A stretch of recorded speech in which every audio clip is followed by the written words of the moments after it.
സ്വന്തം പരിശ്രമത്തിൽ നിന്ന് പാപത്തിൽ നിന്ന് വിടുതൽ പ്രാപിക്കുവാൻ അക്ഷീണ പരിശ്രമം ചെയ്തിട്ട് പരാജയപ്പെട്ട മനുഷ്യരുടെ ഉദ്ധാരണത്തിന് വേണ്ടി അല്ലെങ്കിൽ മനുഷ്യനെ ദൈവത്തോട് അടുപ്പിക്കുവാൻ നിയോഗിക്കപ്പെട്ട വീണ്ടെടുപ്പുകാരനാണ് കർത്താവായ യേശുക്രിസ്തു.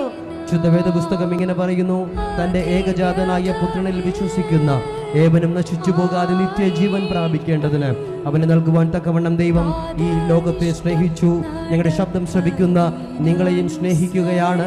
നിത്യമായ ശിക്ഷാവിധിയിൽ നിത്യമായ നരകത്തിന് അംശയായി തീരാതെ ദൈവം നിങ്ങൾക്ക് വേണ്ടി ഒരുക്കിയിരിക്കുന്ന നിത്യതയ്ക്ക് വേണ്ടി ഒരുങ്ങാൻ ദൈവമായ കർത്താവ് നിങ്ങളെ എല്ലാവരെയും അനുഗ്രഹിക്കുവാൻ ഇടയായി തീരട്ടെ. മറ്റൊരുത്തരിലും രക്ഷയില്ല. നാം രക്ഷിക്കപ്പെടുവാൻ ആകാശത്തിൻ കീഴിൽ മനുഷ്യരുടെ ഇടയിൽ നൽകപ്പെട്ട നാമവുമില്ല. ഇന്ന് പകൽ എന്നെ കേൾക്കുന്ന ഈ നെയ്യാം സ്വദേശമേ, രക്ഷ പ്രാപിക്കണമെങ്കിൽ, രക്ഷ നേടണമെങ്കിൽ ഒരു 70-80 സംവത്സരം ഈ കാലഘട്ടത്തിൽ നിങ്ങൾ ഈ ദേശത്ത് ജീവിക്കും. അതിനുശേഷം after the death you have A life. അതിനുശേഷം നിങ്ങളുടെ ആത്മാവ് എവിടെ പോകും? ഒരു മനുഷ്യൻ സർവ്വലോകവും നേടിയാലും തന്റെ ആത്മാവിനെ നഷ്ടമാക്കിയാൽ അവൻ എന്ത് പ്രയോജനം? പ്രിയ സ്നേഹിതരെ, ഈ ലോകത്തിലുള്ള സുഖ സൗകര്യങ്ങൾക്ക് വേണ്ടി ഓടി, ഈ ലോകത്തിൽ നാം നേടിയെടുക്കേണ്ട കാര്യങ്ങൾക്ക് വേണ്ടി ഓടി, നിങ്ങളുടെ ജീവിതത്തിനകത്ത്, നിങ്ങളുടെ ശരീരത്തിനകത്ത് ദൈവം വെച്ചിരിക്കുന്ന ആത്മാവിനെ നഷ്ടമാക്കി കളയരുത്. കാരണം മരണത്തിനപ്പുറമായി ആ ആത്മാവ് നൽകിയവങ്ങളിലേക്ക് പോകുവാനിടയായിത്തീരും. ഈ ഭൂമിയിൽ നിങ്ങൾ ചെയ്യുന്ന നന്മ തിന്മ പ്രവൃത്തികൾക്ക് തക്കമായ ഒരു ന്യായവിധി അവിടെ ഉണ്ടാകും. നിത്യമായ ന്യായവിധിയിൽ നിങ്ങൾ അവകാശികളായി തീരാതെ, നിത്യമായ ന്യായവിധിയിൽ നിങ്ങൾ തള്ളപ്പെട്ടു പോകാതെ വേണം നിത്യമായി ദൈവം ഒരുക്കിയിരിക്കുന്ന ആ സ്വർഗരാജ്യത്തിലേക്ക് നിങ്ങൾ എത്തേണ്ടതിന് നിങ്ങളുടെ ആത്മാവ് എവിടെയാണ് വിശ്രമിക്കേണ്ടത്? ആ ആത്മാവിന്റെ കുറിച്ചുള്ള സന്ദേശമാണ് ഇന്ന് പകൽ ഞങ്ങൾ മൈക്കിലൂടെ വിളിച്ചു പറയുന്നത്. ആ ആത്മാവിന്റെ രക്ഷ പ്രാപിക്കണമെങ്കിൽ കർത്താവായ യേശുവിനെ നിന്റെ ഹൃദയത്തിൽ രക്ഷിതാവും കർത്താവുമായി അംഗീകരിച്ചാൽ വേദപുസ്തകം പറയുന്നു, നീ രക്ഷപ്പെട്ടു. ഹല്ലേലൂയ.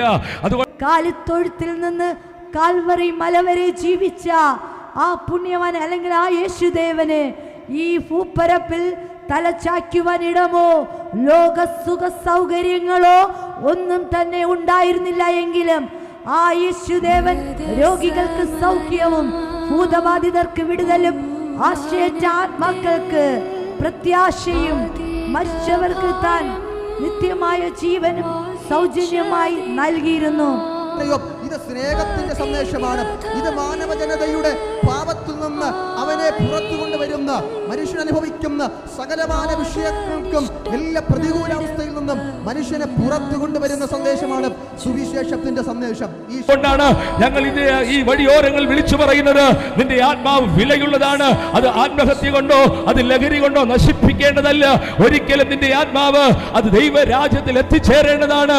ആ ദൈവരാജ്യത്തിൽ എത്തണമെങ്കിൽ ആ കർത്താവായ ഈ സുവിശേഷത്തെ നിങ്ങളുടെ ഹൃദയത്തിൽ സ്വീകരിച്ചെങ്കിൽ മാത്രമേ ഈ നല്ല നിങ്ങളുടെ ആത്മാവിന്റെ രക്ഷയ്ക്ക് ഉതകുന്ന സുവിശേഷം, ഈ സുവിശേഷത്തിന് മാത്രമേ നിങ്ങളുടെ ആത്മാവിനെ രക്ഷിക്കാൻ കഴിയത്തുള്ളൂ.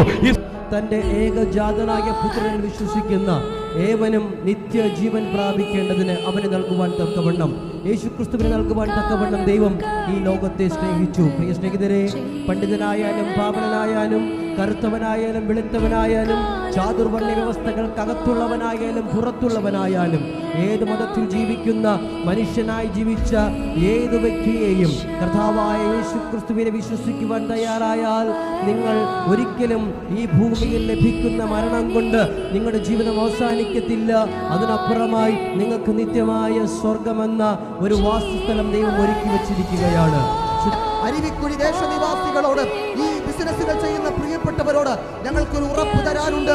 താങ്കൾ അനുഭവിക്കുന്ന ഏത് വിഷയത്തിനും, താങ്കൾ അനുഭവിക്കുന്ന ഏത് പ്രതികൂലാവസ്ഥയിലും, മാനസിക സംഘർഷമാണോ, കുടുംബ തകർച്ചയാണോ, സാമ്പത്തികമായ പ്രതിബദ്ധതയാണോ, കുടുംബ നൈരാശ്യമാണോ, താങ്കൾ അനുഭവിക്കുന്ന ഏത് പ്രതിസന്ധിയിൽ നിന്നും താങ്കളെ കരം പിടിച്ച് പുതിയൊരു ജീവിതത്തിലേക്ക്, സമാധാനത്തിലേക്ക്, സ്വസ്ഥതയിലേക്ക്, മരണാനന്തര നിത്യജീവനെ താങ്കൾ അവകാശിയാക്കുവാൻ കഴിയുന്ന യേശുക്രിസ്തുവിന്റെ സുവിശേഷത്തിന്റെ സന്ദേശം ഈ ദേശത്ത് അഭിമാനത്തോടെ ഞങ്ങൾ ഉയർത്തുകയാണ്.